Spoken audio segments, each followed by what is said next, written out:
வணக்கம் நண்பர்களே. தமிழக அரசியலில் மிகப்பெரிய திருப்பமாக இன்று முதலமைச்சர் மாண்புமிகு ஜோசப் விஜய் தலைமையிலான புதிய அமைச்சரவை விரிவாக்கம் நடைபெற்றுள்ளது. மொத்தம் 23 அமைச்சர்கள், அதிலும் கூட்டணி கட்சியான காங்கிரசுக்கு 2 அமைச்சர்கள் இடம்பெற்றுள்ளனர்.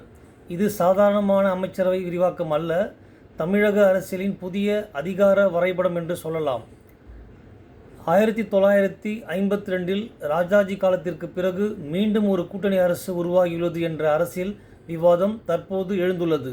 அப்படியானால் யாருக்கு என்ன துறை, ஏன் அந்த துறை, எந்த அரசியல் கணக்கு, இதையெல்லாம் இன்று விரிவாக பார்க்கலாம் வாங்க. முதல் கேள்வி, இந்த அமைச்சரவை உருவாக்கத்தின் அரசியல் செய்தி என்ன அப்படின்னா, பொதுவாக எந்த முதலமைச்சரும் முக்கிய துறைகளை தன்னிடம் வைத்துக்கொள்வார். ஆனால் இங்கு பல முக்கிய துறைகள் பலருக்கும் பகிரப்பட்டுள்ளது. இது அதிகார மையப்படுத்துதல் இல்லை, அதிகார பகிர்வு முறை என்ற அரசியல் செய்தியை தருகிறது. மேலும் கூட்டணி கட்சிக்கும் அமைச்சரவையிடம் கொடுத்திருப்பது அனைவரையும் இணைத்து ஆட்சி என்ற அணுகுமுறையை காட்டுகிறது. முக்கிய துறைகள் அரசியல் பார்வை. மீன்வளத்துறை மாண்புமிகு ஸ்ரீநாத் அவர்கள், தமிழகத்தில் கடலோர மாவட்டங்கள் அரசியல் பெரிய தாக்கம் கொண்டவை. மீனவர்கள் பிரச்சினை, இலங்கை கடற்படை விவகாரம், மீன்பிடி தடைகள், இவையெல்லாம் உணர்ச்சி சார்ந்த விஷயங்கள்.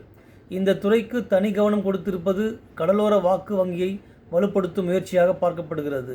அடுத்ததாக கால்நடைத்துறை ஹானரபிள் எஸ் கமலி, கிராமப்புற பொருளாதாரத்தில் பால் உற்பத்தி, கால்நடை வளர்ப்பு முக்கியம்.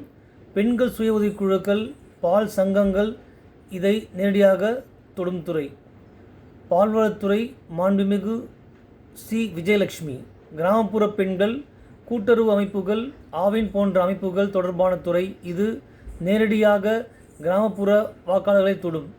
அடுத்ததாக வனத்துறை மாண்புமிகு வி ரஞ்சித்குமார், வனப்பகுதி, சுற்றுச்சூழல், வன உரிமை பிரச்சினைகள், பழங்குடியினர் நலம் எல்லாம் இந்த துறையின் கீழ் வருகிறது. அடுத்ததாக வேளாண் துறை மாண்புமிகு வினோத் அவர்கள், இது மிக முக்கிய அமைச்சகங்களில் ஒன்று.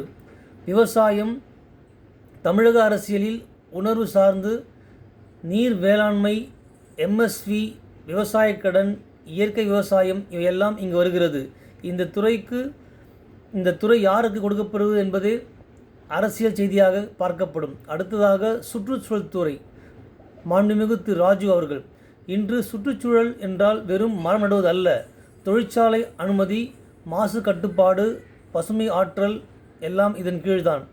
அடுத்ததாக வீட்டு வசதித்துறை மாண்புமிகு ராஜ்குமார், நகர வளர்ச்சி, வீட்டு திட்டங்கள், குடிசை மாற்று வாரியம் போன்றவை இந்த துறையின் முக்கிய பங்கு. அடுத்ததாக கூட்டுறவுத்துறை மாண்புமிகு காந்திராஜ், கூட்டுறவு வங்கிகள், கடன் சங்கங்கள், விவசாய நிதி அமைப்புகள், கிராம அரசியலில் பெரிய செல்வாக்கு. அடுத்ததாக சிறு குறு மற்றும் நடுத்தர தொழில்துறை மாண்புமிகு மதன் ராஜா, MSME துறை என்பது வேலைவாய்ப்பின் முதுகெலும்பு.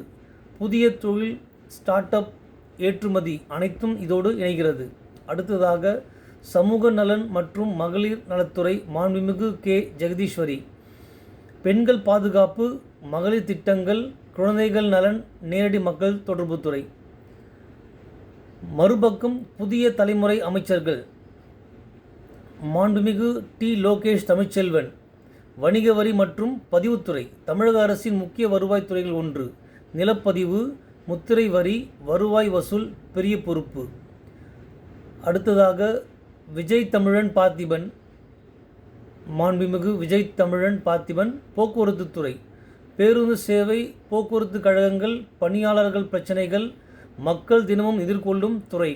அடுத்ததாக இந்திய சமய அறநிலைத்துறை மாண்புமிகு ரமேஷ், தமிழக அரசியலில் எப்போதும் விவாதிக்கப்படும் துறை.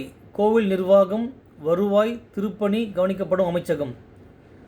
அடுத்ததாக AI, ஆர்டிஃபிஷியல் இன்டெலிஜென்ஸ் மற்றும் தகவல் தொழில்நுட்பத்துறை மாண்புமிகு குமார். இந்த முறை இந்த தமிழக அமைச்சரவை AI என்ற புதிய ஒரு இலாக்காவை ஏற்படுத்தியுள்ளது.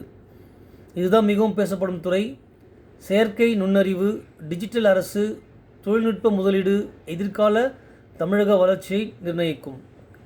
அடுத்ததாக தமிழ் வளர்ச்சித்துறை மாண்புமிகு கே. தென்னரசு. மொழி அரசியல், தமிழ் அடையாளம், கல்வி, உணவு சார்ந்த துறை. அடுத்ததாக பிற்படுத்தப்பட்டோர் நலத்துறை மாண்புமிகு சம்பத்குமார் அவர்கள். சமூக நீதி அரசியலில் முக்கிய துறை. அடுத்ததாக தொழிலாளர் நலத்துறை மாண்புமிகு முகமது இக்பால். தொழிலாளர் உரிமைகள், சம்பளம், தொழிற்சாலை பிரச்சனைகள் முக்கியமான சமூக துறை.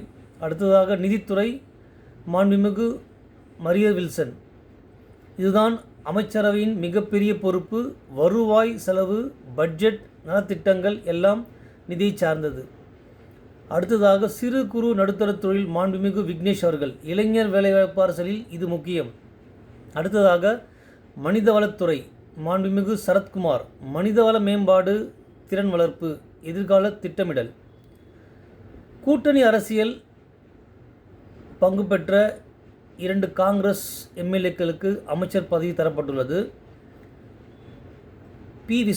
மாண்புமிகு பி. விஸ்வநாதன் அவர்களுக்கு உயர்கல்வித்துறை, மாண்புமிகு ராஜேஷ்குமார் அவர்களுக்கு சுற்றுலாத்துறை.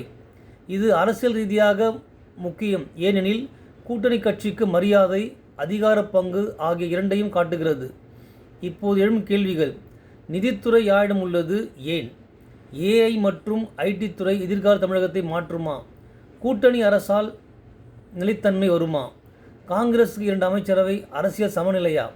இளைஞர்களுக்கு அதிக இடமா? முடிவு: இந்த அமைச்சரவை சாதாரண பட்டியல் அல்ல.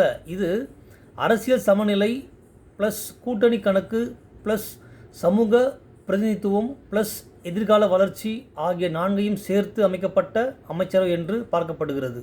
ஆனால் ஒரு விஷயம் மட்டும் உறுதி: அமைச்சரை உருவாக்குவது எளிது, மக்களின் எதிர்பார்ப்பை நிறைவேற்றுவதுதான் மிகப்பெரிய சவால்.